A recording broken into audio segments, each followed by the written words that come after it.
So I found a video from a while back that perfectly illustrates the fake outrage that is the anti-trans movement in the Republican Party.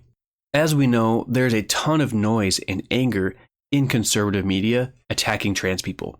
And there's a great deal of effort put forth by the Republican Party to attack trans women and girls who participate in sports. There's lobby groups, hundreds of conservative commentators who talk about it every day, and of course, we know that the Trump campaign spent millions of dollars on TV campaign ads attacking trans women, blaming them for the economic problems here in the United States, using them as scapegoats. So with all of this effort from the GOP on waging a war against trans people who participate in sports, you'd think that there are thousands, if not hundreds of thousands, of cases where trans girls are participating in sports. This is one of the biggest focuses in the Republican Party, both as a campaign issue and also legislatively. However, studies find that the number of trans girls who are participating in high school sports is estimated to be less than 100 nationwide. That's right. The Republican Party spent millions and millions of dollars on television ads attacking trans people, making it one of the key issues of the election, only to attack 100 trans women. All of that effort, all of that money to attack 100 people. One of the smallest marginalized groups in this nation. In this clip, Stephanie Ruhle exposes the then governor of West Virginia, and by extension the GOP in general, on the hypocrisy of making anti-trans legislation a priority. The law you just signed banning transgender female athletes from playing on women's school sports teams. Can you name one example of a transgender child trying to gain an unfair competitive advantage at a school there in West Virginia?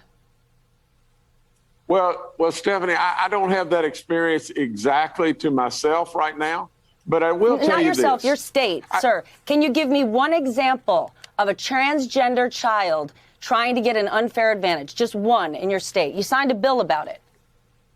No, I can't really tell you one, but I can tell you this, Stephanie. I'm a coach, and I coach a girls' basketball team. And I can tell you that we all know what an absolute advantage boys would have playing against girls. We're not debating whether men participating in women's sports is unfair. We're debating whether this is actually even happening in our schools. I have no examples of this happening. Why would you take your time to do this? Let's talk about other things that I can give you examples of in your state. According to U.S. News and World Report, West Virginia ranks 45th in education, 47th in healthcare, 48th on the economy, and 50th in infrastructure. If you cannot name one single example for me of a child doing this, why would you make this a priority? I just named 4 things that would seem to me like a much bigger priority. Look, I could stop the video right there because she absolutely exposed him. But the bigger issue here, the Republican Party spent so much time and money talking about trans issues in the 2020 election cycle and also in 2024. The governors of red states leading this movement. Meanwhile, West Virginia ranks 45th in education, 47th in healthcare, 48th in the economy, 50th in infrastructure. When's the last time you heard the Republican Party talk about improving our education, other than by simply privatizing the school system, which screws over poor people? When's the last time you heard them talk about improving healthcare? When's the last time you heard them talk about improving the economy, other than merely blaming Joe Biden's policies for the economic state that we're in now, without providing any alternative whatsoever? And of course, with infrastructure, Trump in his first term could not get an infrastructure bill passed. And that was one of his campaign promises in 2016. Joe Biden got a bipartisan infrastructure bill passed within the first couple of years of him being president. So these 4 major issues right here don't seem to be the priority of the Republican Party. Instead, they're spending tons of time and money on blaming trans people and immigrants for our economy. They tell the American people that your life sucks because of trans people and because of immigrants. No, our lives suck because of these 4 issues: education, healthcare, the economy, infrastructure, and I'd add a 5th one, which is a broader idea of the disparity of wealth, the concentration of wealth in this country. Why would you make this a priority? I just named 4 things that would seem to me like a much bigger priority.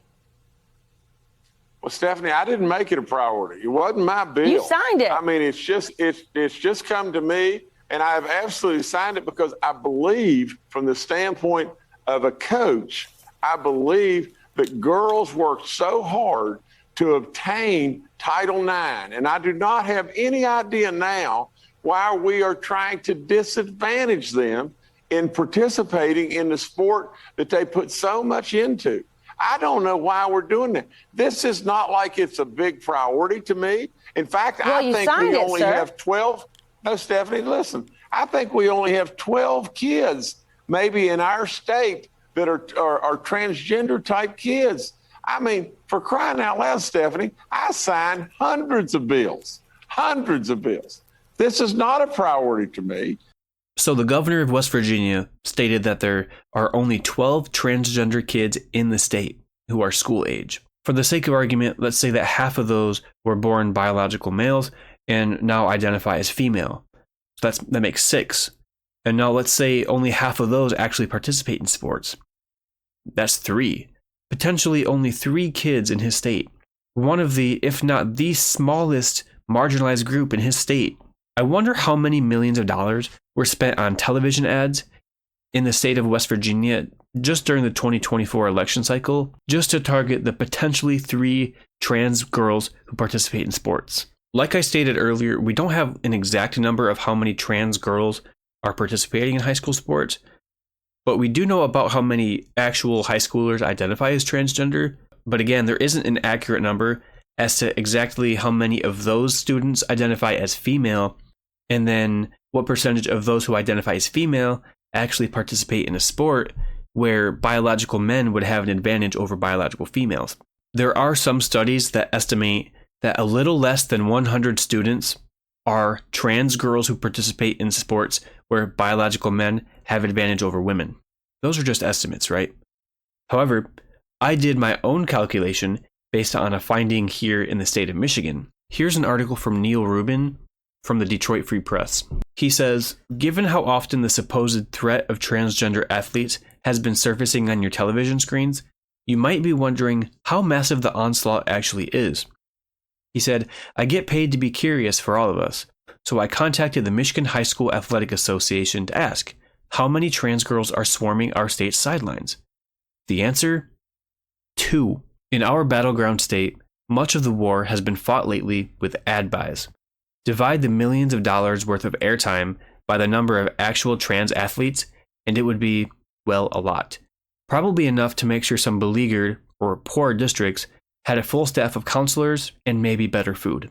He goes on to say, instead, we get a candidate, Donald Trump, claiming that kids are undergoing gender reassignment surgery at school, never mind the lack of surgeons in operating rooms and the fact that most schools can't hand out an Advil without parental permission. Meanwhile, exactly 2 trans girls in Michigan are in uniform, competing in sports that the MHSAA communications director, Jeff Kimberly, opted not to specify. He said, it still felt that would be too much of an identifier. He said, in a world where 0.0011% of the 170,000 current Michigan high school athletes could find themselves being used as political footballs. Only 2 out of 170,000 Michigan high school athletes are trans girls. So I did a simple calculation. I took the number of trans girls who are participating in Michigan high school sports, which is 2. I divided it by the population of Michigan, which is 10,140,459, and it comes out to a very, very tiny percentage of Michigan high school athletes are trans girls.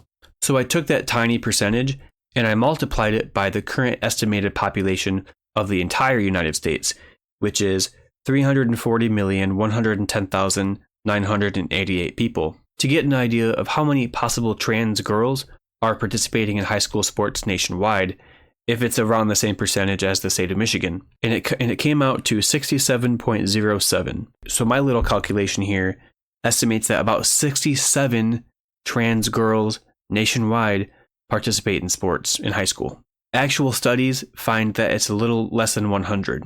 So to sum this up, the Republican Party has spent millions of dollars on television ads, conservative media, independent media on the right wing. They cannot shut up about trans people. Many Republican lawmakers, both at the state level and federally, have made it their top priority to ban trans women and girls from participating in sports. The Trump administration is still scapegoating trans people and immigrants for our economy not working for the middle class and for the working poor. The real boogeyman is the massive concentration of wealth and ownership disparity in the United States. Check out this video below where I talk more in depth about why wealth inequality is the main reason our economy does not work for most of us.